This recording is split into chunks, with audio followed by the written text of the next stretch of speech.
কোটা সংস্কারের আন্দোলন চলতেছে। আপনারা জানেন যে গতকালকেও বিভিন্ন জায়গায় মারামারি হয়েছে, আমরা অনেকেই নিউজে দেখছি।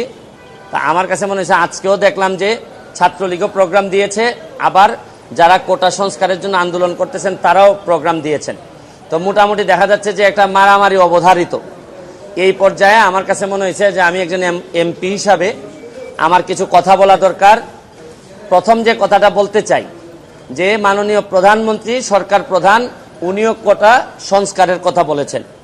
যারা আন্দোলন করতেছেন তারাও একটা যৌক্তিক সংস্কার চাচ্ছেন। তো দুইজনেরই তো চাওয়া এক, তারপরও এত আন্দোলন কেন হচ্ছে? এর মানে হচ্ছে গিয়ে দুইজনের প্রতি হয়তো বিশ্বস্ততা কম, অথবা দুইজন দুইজনকে বুঝে উঠতে পারতেছেন না। আমার কথা হচ্ছে যে একজন যদি বলতো যে না একেবারে কোটা থাকবে না, আর একজন যদি বলতো কোটা থাকবে, তাইলে না হয় আন্দোলনের মাধ্যমে এটা করা যেত। এখন প্রশ্ন হচ্ছে গিয়ে যে যারা প্রথমে আন্দোলন শুরু করছিলেন তাদের এই আন্দোলনকে অনেকেই আমরা যৌক্তিক মনে করছি, কিন্তু যখন এই আন্দোলনটাতে যখন রাজাকার স্লোগান চলে আসলো, যখন দেখা গেল যে সরকার বিরোধী, দেশ বিরোধী কিছু মানুষও এই আন্দোলনের সাথে জড়াই গেছে, তখন তো আর সরকার বসে থাকতে পারে না। তখন মনে হয়েছে যে এই আন্দোলনটাকে একটা সরকার বিরোধী আন্দোলনে, কোটা সংস্কারের আন্দোলন রেখে এটা একটা সরকার বিরোধী আন্দোলনের দিকে মনে হচ্ছে, এবং সরকার তাই মনে করতেছে, আমার এদের আচরণ দেখে মনে হইতেছে। তা আমার কথা হচ্ছে যে আন্দোলনটা ছিল একটা যৌক্তিক, কোটা এই যে যৌক্তিক সমাধানের জন্য সংস্কারের, তো এই সমাধান থেকে এখন চলে যাচ্ছে পুরা দেশ বা এই সরকার বিরোধী আন্দোলনে, বা কে রাজাকার, কে এইসব আন্দোলনে চলে গেছে। আমি যেটা বলতে চাই, এইখানে আরেকটি পক্ষ যুক্ত হয়েছে। এটা হচ্ছে গিয়ে যে এই কোটা সংস্কারের বিষয়টি আদালতের এখতিয়ার। আপনারা জানেন যে এটা প্রধান বিচারপতির আদালতে এই জিনিসটা আছে।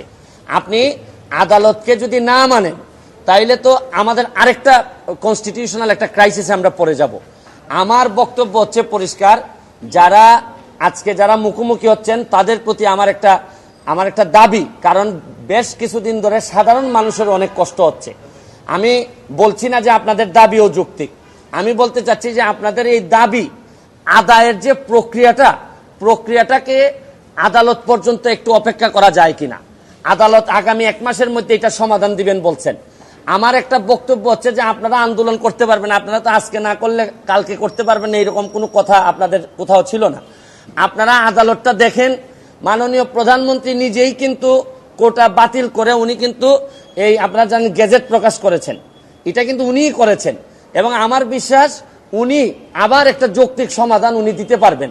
কারণ হচ্ছে গিয়ে আপনারা কোটার কথা বলে সরকার যদি ফেলে দিতে চান তাহলে তো আমাকেও ফেলে দিবেন, আমি এমপি হিসাবে তো আমিও পড়ে যাব, তাতে আমার দুঃখ নাই। যদি আপনারা ভালো কারণে আমাদেরকে ফেলে দেন অসুবিধা নাই, কিন্তু যদি এখন যুদ্ধাপরাধী এরা যদি এসে আমাদেরকে ফেলে দিতে চায় তাইলে তো আর ফেলে দেওয়ার সাথে সাথে এই যে রক্তাক্ত একটা অবস্থার মুখোমুখি যদি হইতে হয় তাহলে দেশের জন্য কোনোভাবে এটা সুখকর হবে না।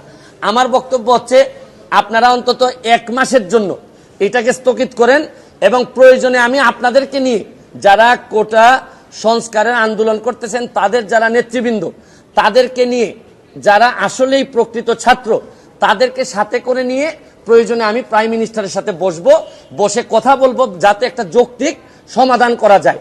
কারণ হচ্ছে গিয়ে আন্দোলন করে, মারামারি করে, এবং আরো একটা জিনিস দেখেন, আমি ছাত্রলীগের সাবেক নেতা ছিলাম, কর্মী ছিলাম, ছাত্রলীগ এবং যারা মুখোমুখি হয়ে গেছে, এটা কিন্তু একটা চক্রান্ত চলতেছে যে ছাত্রলীগকে কিভাবে অজনপ্রিয় করা যায়।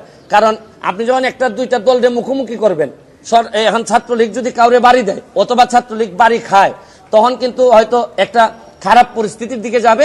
ছাত্রলীগকে আরো অজনপ্রিয় করার একটা প্রক্রিয়া চলতেছে। আমি মনে করি, আমি ছাত্রলীগকেও দাবি জানাবো যে আপনারা প্রকৃত অর্থে যদি কাউকে প্রতিহত করেন, তাহলে যদি দেখা যায় যে এই আন্দোলনের বাইরে থেকে কেউ এসে সরকারের ক্ষতি করতে চায়, রাষ্ট্রের ক্ষতি করতে চায়, তাদেরকে আপনারা প্রশাসনের কাছে হস্তান্তর করবেন, নিজেরা আইন তুলে নিবেন না। আমি আপনাদের এই বড় ভাই হিসেবে বলতেছি, আর যারা আন্দোলন করতেছেন তাদেরকেও আপনাদেরই বড় ভাই আমি বলতেছি যে আপনারা আদালতের দিকে একটু দেখেন, 1 মাস পরে যদি আপনাদের মনে হয় যে না এটা যৌক্তিক সমাধান হয় নাই, তাহলে আপনারা আবার আন্দোলন করতে পারেন। কিন্তু অযথা মুখোমুখি হয়ে আপনাদের পুরা ভবিষ্যৎটা সামনে, আমি চাই না আপনাদের ভবিষ্যৎ নষ্ট হোক এবং এই রাষ্ট্রে বা দেশে একটা বিশৃঙ্খলা পরিস্থিতি তৈরি হোক। কারণ এইরকম বিশৃঙ্খলা পরিস্থিতি তৈরি হইলে সরকার কিন্তু কঠিন হাতে আগাইতে হবে, সরকারের সামনে আর কোনো পথ থাকবে না। এই জন্য আমি একজন মেম্বার অফ পার্লামেন্ট হিসাবে, ব্যারিস্টার সুমন হিসাবে আমি আপনাদেরকে দাবি জানাচ্ছি, আপনারা 1 মাসের জন্য, শুধু 1 মাসের জন্য আপনারা এই অ্যাপিলেট ডিভিশনের রেজাল্ট হওয়া পর্যন্ত আপনারা একটু যদি এটা স্থগিত করে এর ভিতরে আমরা আপনাদেরকে যদি চান, আপনাদেরকে সাথে করে নিয়ে প্রাইম মিনিস্টারের সাথে মাননীয় প্রধানমন্ত্রী, উনি বঙ্গবন্ধু কন্যা, উনাকে বললে উনি বুঝবেন না এমন কোনো জিনিস নাই। আমি কাছাকাছি থেকে আপনাদেরকে সাক্ষী দিচ্ছি যে আমি এতদিন উনার সাথে আমি সংসদে ছিলাম, উনাকে যদি বুঝায় বলা যায় উনি বুঝেন না এমন কোনো জিনিস নাই। তবে আমার কাছে মনে হয় যে প্রক্রিয়ায় আপনারা আদায় করতে চাচ্ছেন, এই প্রক্রিয়াটা আপনাদের সঠিক না। আপনাদের কাছে আমার দাবি, 1 মাস সময় আপনারা স্থগিত করেন। 1 মাস পরে সুপ্রিম কোর্টের আদেশের পরে আপনারা, কারণ আপনারা যেটা চাচ্ছেন, আপনারা বলতে চাচ্ছেন যে আপনারা আন্দোলন সরকারের সাথে, আদালতের সাথে না। কিন্তু আপনাদের এই আন্দোলনের যেটা চান আপনারা, এটা যদি আদালত থেকে আসে তাহলে তার আপনাদের আন্দোলন করার দরকার পড়ে না। আপনারা মানলাম যে আপনারা আদালতকে চাচ্ছেন না, কিন্তু আদালতের মাধ্যমে আসতে পারে। প্রয়োজনে আদালতে আইনজীবী হিসেবে আমি থাকবো, থেকে যৌক্তিক সমাধানের চেষ্টা আমি করব। এইটুকু আমি আপনাদেরকে বলেছি। আইনি সদ আমি যদি তারা আদালতে আসে, আমি তাদের সাথে থেকে একজন আইনজীবী হিসাবে তাদের এই যৌক্তিক সংস্কারের জন্য যা যা বলা লাগে আমি তাদের পক্ষে বলবো।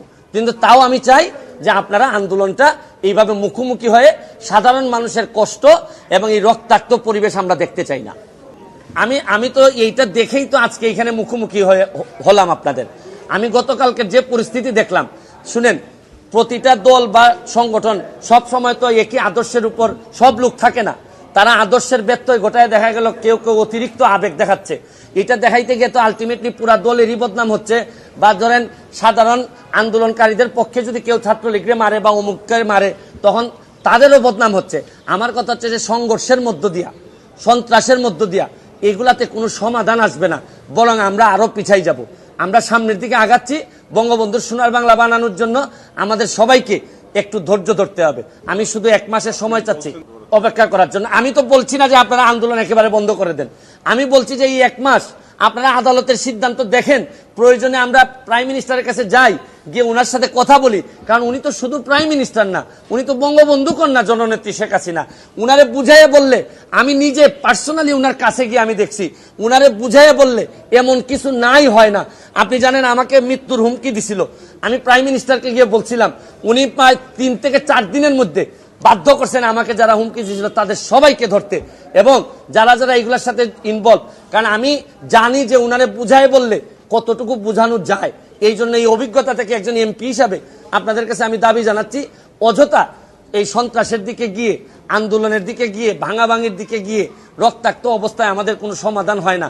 কারণ আমরা এই গত সপ্তাহে আপনারা জানেন 3 ঘন্টা, 3.5 ঘন্টা, 4 ঘন্টা করে জেমে মানুষ বসে আছে। আমরা তো কিছুটা এগুলা থেকে মুক্তি পাইতেছি, কেন আবার এগুলাতে আমরা ফিরে যাব? আমার বক্তব্য হচ্ছে কি, আমি তো বলছি, যেহেতু আমি ছাত্রলীগের সাবেক নেতা, ছাত্রলীগের তো সবাই তো সবভাবে, আমি বললাম না, অতি আবেগে অনেকে কালকের ঘটনাটা আমাকে কষ্ট দিছে। এই কারণেই তো আমি আজকে এখানে এসে দাঁড়াইলাম। আমার কাছে মনে হয়েছে যে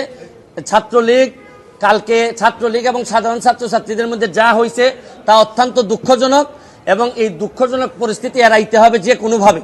এইটার জন্য, এবং কালকে যারা আহত হয়েছে, আমি সরকারের কাছে দাবি জানাবো সবাইকে পরিপূর্ণভাবে চিকিৎসার ব্যবস্থা করা, এবং যারা যারা দায়ী, কারণ আপনি যেই হন না কেন আপনি আরেকজনকে মারতে পারবেন না। আপনি আপনার সমস্যা থাকলে আপনি অথরিটির কাছে তুলে দিতে পারবেন। কেউ যদি আপনার মনে হয় রাষ্ট্রবিরোধী কাজ করতেছে, আপনি অথরিটির কাছে তুলে দিবেন। কিন্তু এটা যে পক্ষেই হোক, ছাত্রলীগই হোক আর যেই হোক, আমার কাছে মনে হয় অন্যের উপর হাত তোলাটা কোনোভাবেই কেউ মেনে নিবে না। এবং আমিও জানি সরকার থেকে এই ধরনের কোনো আদেশ বা এরকম কোনো কিছু বলা নাই। অনেকে অতি আবেগে এই কাজটি করে থাকতে পারে। আমার কাছে মনে হয়েছে যে ছাত্রলীগ যদি কোনো মারধরের ঘটনায় থেকে থাকে, এইটা ছাত্রলীগের কোনো দলীয় সিদ্ধান্ত না, এটা হচ্ছে গিয়ে অতি আবেগ। ওই কিছু কিছু লোক হাইব্রিড থাকে, তারা নিজেদেরকে প্রমাণ করার জন্য ছাত্রলীগের ট্যাগ লাগাইয়া দেখা যায় আরেকজনকে মারতেছে। এরা কি বুঝে না যে আমি যখন একজনকে মারতেছি এটা সারা বাংলাদেশে ভিডিও হচ্ছে, আমার দলের ক্ষতি হইতেছে? এটা কি এরা বুঝে না? যারা বুঝে এরা কখনো মারবে না, আর যারা মারে এরা প্রকৃত ছাত্রলীগ না।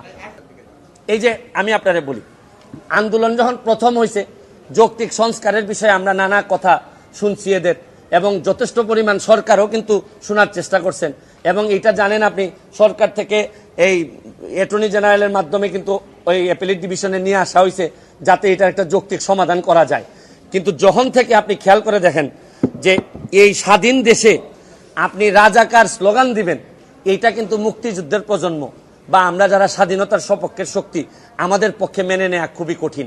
এই সময় মনে হয়েছে যে এই যে প্রক্রিয়াটা শুরু হয়েছে, এবং আপনি দেখবেন যে বিভিন্ন জায়গায় এই যে জামাত চক্র, যেটা জামাত শিবির, তারা কিন্তু বসেই থাকে যে কোনো একটা এই আন্দোলনকে কিভাবে তারা ব্যক্তিগত বেনিফিট নেওয়া যায়। আমার কাছে মনে হয়েছে এরা তো সাধারণ ছাত্র, এরা তো এত বুঝে না। এই যে স্লোগান টোগান দেওয়ার মধ্য দিয়া এরা যেটা অধিকারের আন্দোলনের কথা বলতেছে এইটা অধিকারিত, কিন্তু এইটার সাথে রাজাকার এই যে স্লোগান, আপনি এই স্লোগান দেওয়ার পর বাংলাদেশের কোনো এই স্বাধীনতার সপক্ষের কোনো মানুষ এই জায়গায় আর।